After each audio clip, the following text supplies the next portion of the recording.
kalau semua doa kita itu dikabulkan, itu juga agak aneh tuh. Ya. Apalagi contoh misalnya, contoh yang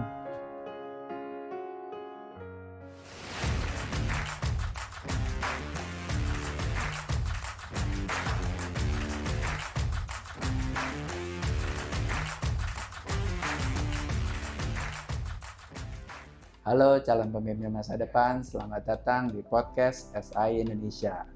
Selamat Natal bagi kita semua. Dalam episode Natal kali ini, saya sungguh berbahagia karena kedatangan tamu yang spesial, yaitu Romo Pitoyo. Apa kabar Romo? baik. Senang Baik, Romo Pak datang Sambil. jauh-jauh dari Yogyakarta, Dari desa. dari desa, bisa menghadiri podcast SI Indonesia. Nah Romo, selain memimpin misa, membina umat, terus memberikan kegiatan-kegiatan rohani, Romo bisa cerita nggak sih kegiatan Romo sekarang di Yogyakarta? Di Jogja, oke. Jadi saya itu dulu ditugaskan di luar negeri kan. Nah, Pak Sam juga tahu. Pokoknya kalau dihitung tuh 33 tahun. Terus akhirnya pulang, itu saya tugas di Universitas Sanata Dharma. Sekarang saya rektor SMA Kolese de Brito, lalu juga ketua pengurus yayasan. Jadi sekarang lebih di sekolah ya, sekolah. Kalau misa semuanya itu biasanya malah saya tidak di paroki-paroki, tapi misa untuk sekolah, untuk guru, untuk para suster yang datang. Pokoknya di lingkungan sekolah.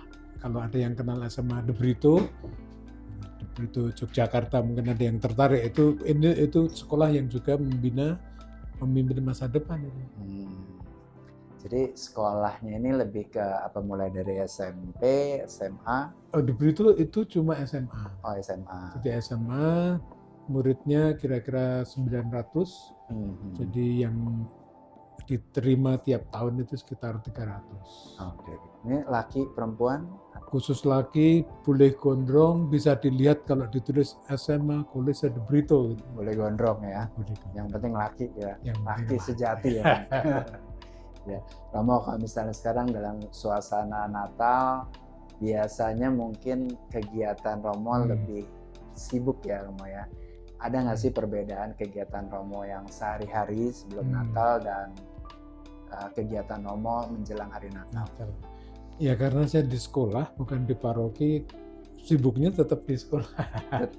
Yang biasanya Romo-Romo yang sibuk itu kan kalau megang paroki. Lalu harus menyiapkan semua misa dan pengakuan dosa, semuanya itu. Kalau kita memang ada pengakuan dosa, ada pembinaan, tapi kan tidak seperti paroki yang harus menyiapkan untuk perayaan-perayaan gitu ya. Jadi kegiatannya masih sama, hanya memang secara pribadi lalu devosi Natalnya kan tinggi. Artinya ini saat dimana kita menanti kehadiran Sang Juru Selamat, tiap tahun kita rayakan. Jadi dengan begitu juga ketika ketemu orang, ketika kita juga di kelas, ataupun ketika kita bertemu dengan yang tidak merayakan pun, di hati kita itu selalu ada ini bulan Desember, saat dimana kita merayakan Natal. Nah Romo, kalau misalnya Romo kan anak-anak sekarang nih istilahnya generasi Z ya. Romo lihat gak sih perbedaan anak-anak generasi Z sekarang dengan mungkin zaman-zamannya saya dulu lah sama kira-kira gimana kehidupan rohani mereka? Kalau kehidupan rohani ya tidak bisa dibandingkan ya dari dulu sampai sekarang, karena kehidupan rohani itu pasti selalu ada. Jadi saya malah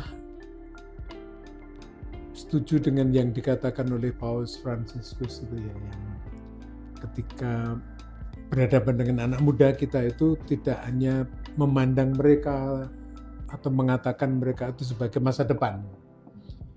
Anak muda itu juga masa kini, dan banyak penemu-penemu yang handal ya di berbagai bidang itu mereka bekerja ketika masih muda. Dan juga tenaga-tenaga yang bisa kita ajak itu ya, anak-anak muda. Jadi Jadi kita tidak memandang sebagai hanya masa depan, tapi masa kini. Makanya pembinaannya juga disatukan dengan apa yang bisa mereka lakukan. Misalnya pembinaan rohani gitu ya. Bukan dibina supaya nanti masa depannya seperti apa, tapi justru sekarang ini. Atau dibina menjadi pemimpin masa depan gitu. Ya sekarang ini mereka bisa jadi pemimpin di tempatnya masing-masing, di bidangnya masing-masing. Jadi tidak terus kamu nanti akan jadi pemimpin, tapi makanya tadi pemimpin masa depan itu sebenarnya ya sekarang ini mereka pun sudah menjadi pemimpin, bahkan sudah bisa menghasilkan apa yang kadang-kala orang tua malah tidak menghasilkan. Ya, jadi didampingi dalam praktek hidup sehari-hari supaya mereka bisa menentukan masa depannya tentunya, tapi juga berlatih saat ini mau apa.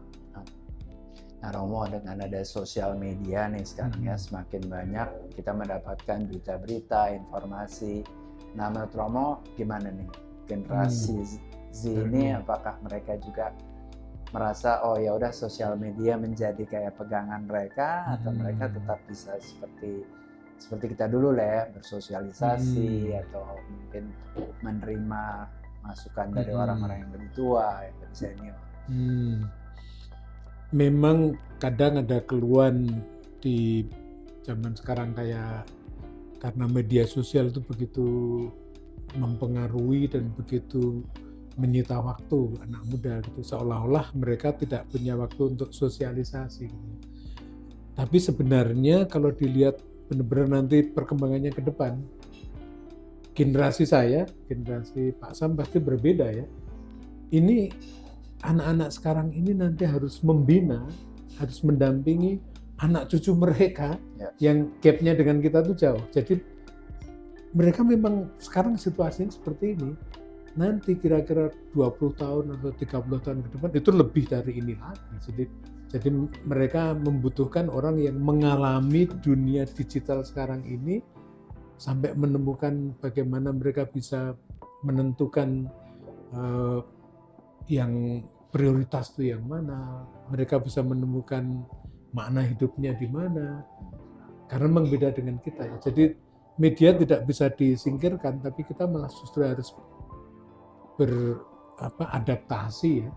Jadi pendampingan kita itu lebih beradaptasi dengan mereka, supaya mereka disiapkan juga untuk anak cucu mereka.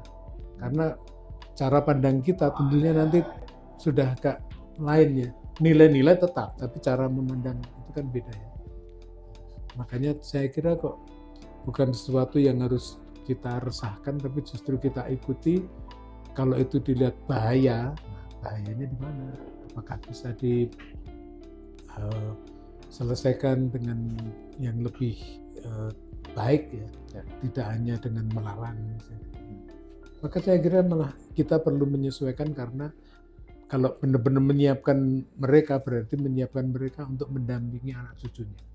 Jadi ini sebagai hal yang positif juga ya, asalkan kita juga bisa mendampingi mereka ya, jangan istilahnya menyalahkan mereka atau mungkin sosial media jadi dipakai untuk kegiatan-kegiatan mungkin yang negatif gitu ya. Oke. Nah Romo, sebenarnya ini juga pertanyaan mungkin orang-orang juga banyak lah yang bertanya ya, kadang-kadang bisa putus asa juga.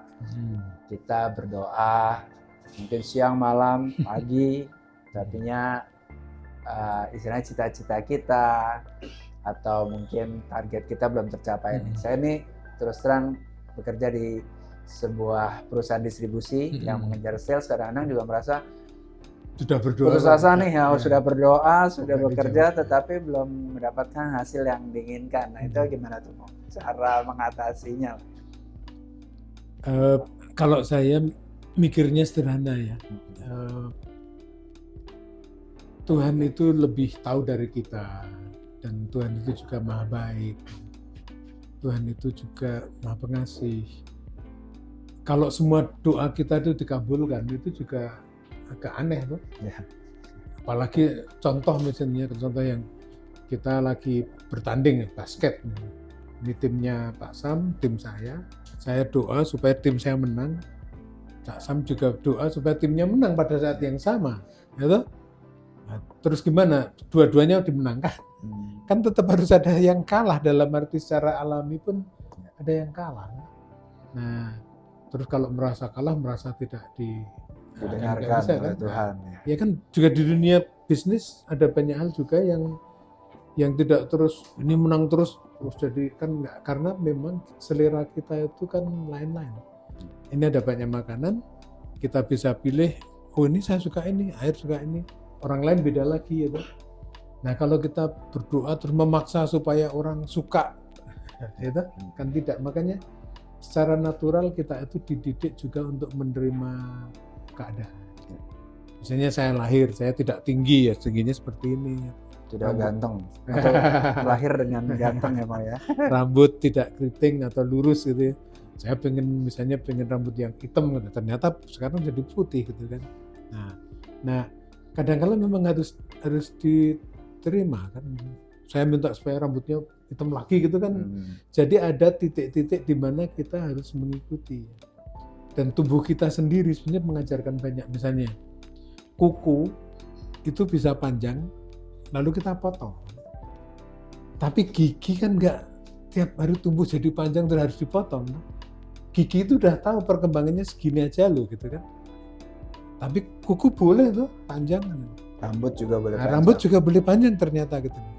Nah kalau kuku ingin tidak usah tumbuh seperti rambut, lalu rambut juga, lalu apalagi gigi pengen tumbuh panjang, nah, orangnya gimana? Jadi secara natural permintaan kita itu kadangkala juga permintaan yang mungkin ya kalau kita rasakan harus kadangkala menerima apa yang diberikan Tuhan, dan kadangkala juga harus sabar menanti. Belum tentu yang sekarang kita anggap kegagalan, penderitaan, itu menjadi penderitaan terus. Kadangkala justru itu menjadi latihan di mana ketika pada suatu saat ada kesempatan, kita lebih siap. Contoh misalnya kalau ada anak kecil berdoa supaya bapaknya menjadi lebih baik, tidak keras, supaya dia nggak usah belajar. Misalnya suruh belajar bahasa Inggris, Tuhan mohon supaya bapak itu nggak marah-marah ketika saya nggak belajar bahasa Inggris. Lalu anak itu ternyata nggak belajar betul, tiba-tiba ada kesempatan nanti untuk studi di tempat yang berbahasa Inggris, dia nggak bisa. Jadi ketika bapaknya tetap marah sepertinya Tuhan tidak mengabulkan, ya, kok bapak saya tetap memaksa saya belajar bahasa Inggris. Ternyata bahasa Inggris itu saya perlukan gitu ya. Nah itu yang seperti yang kita tidak tahu. Jadi kita harus juga menerima bahwa ada misteri kehidupan, ada yang mengatur juga. Kita berusaha, tapi jangan terpuruk ketika semua permintaan kita itu nggak dikabulkan. Jadi prinsipnya ya kita harus bersabar juga ya. Ada sabar. Ya, ada sabarnya, menerima, ya tetap berusaha ya. Dan juga bisa menentukan prioritas ya, karena kadangkala doa-doa kita itu hanya keinginan kita gitu ya. Yang tidak memperhitungkan juga keinginan dan orang lain dan apa yang seharusnya kita lakukan. Sebagai closing ya ini ngomongnya, sebagai closing gitu. Atau sebelum menutup, bagaimana ini terakhir aja udah. Sebelum closing, oke.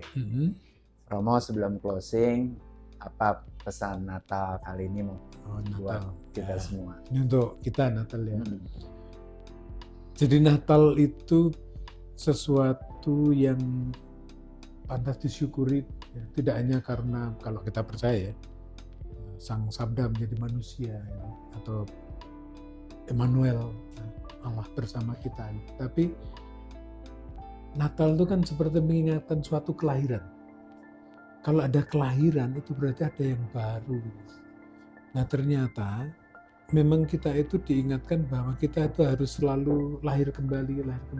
Maksudnya apa? Supaya kita itu juga fresh gitu loh. Jadi tidak terus terpuruk tua gitu. Kita percaya bahwa akan ada sesuatu yang baru, yang baik ya, tidak. Makanya contoh konkret bagi saya Natal itu seperti misalnya ketika pohon itu atau ranting itu mulai mengering, daunnya itu kan seperti nggak ada harapan.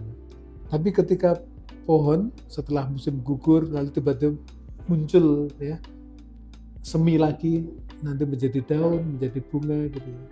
Nah itu kan ada sesuatu yang baru dan itu harus diberi kesempatan. Kalau kita berseteru dengan teman dan tidak memberi kesempatan untuk tumbuh, untuk lahir kembali, kita nggak mengampuni, orang itu menjadi seperti. Tapi ketika kita ada jiwa menyayangi, tetap mengampuni, itu seperti memberi ruang untuk bertumbuh. Maka Natal itu saat dimana kita memberi ruang untuk bertumbuh, tidak hanya untuk diri kita sendiri, tapi juga untuk orang lain. Kalau kita bisa mengampuni, kalau kita bisa mempunyai ide-ide baru yang bagus untuk kemanusiaan, maka dalam Natal itu dipikirkan atau direfleksikan, perbuatan apa yang harus saya stop yang menyakitkan orang, yang malah membuat tidak baik. Perbuatan apa yang sudah baik yang harus saya teruskan dan menjadi bagus. Ya. Dan juga mungkin hal-hal apa yang bisa kita buat yang belum pernah. Ya.